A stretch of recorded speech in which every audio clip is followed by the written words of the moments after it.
কবির জন্মশতবর্ষে কবি যে উপহার পেলেন তার জন্য আমরা ভারতীয়রা আন্তরিকভাবে লজ্জিত।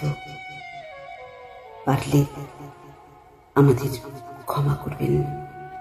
আপনার সাথে সাথে আমরাও অপমানিত বাঙালি হিসেবে। আজ শোনাব কবি সুকান্ত ভট্টাচার্যের ছাড়পত্র।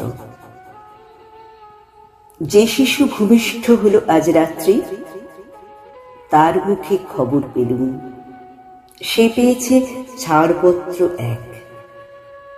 নতুন বিশ্বের দ্বারে তাই ব্যক্ত করে অধিকার জন্মমাত্র সুতি প্রচিৎকারে।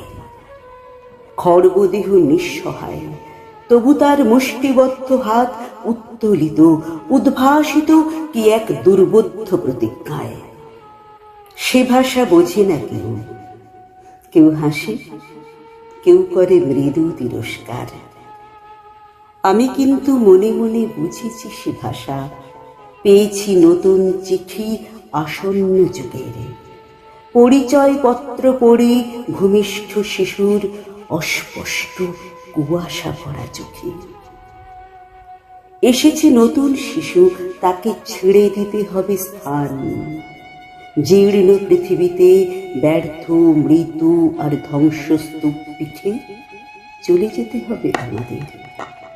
চলে যাব, তবু আর যতক্ষণ দেহে আছে প্রাণ, প্রাণপণে পৃথিবীর সরাবো জঞ্জাল।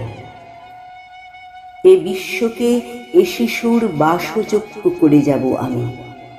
নবজাতকের কাছে এ আমার দৃঢ় অঙ্গীকার। অবশেষে সব কাজ সেরে আমার দেহের রক্তে নতুন শিশুকে করে যাব আশীর্বাদ। তারপর হব ইতিহাস। ক্ষমা করবেন কবি, ক্ষমা করবেন।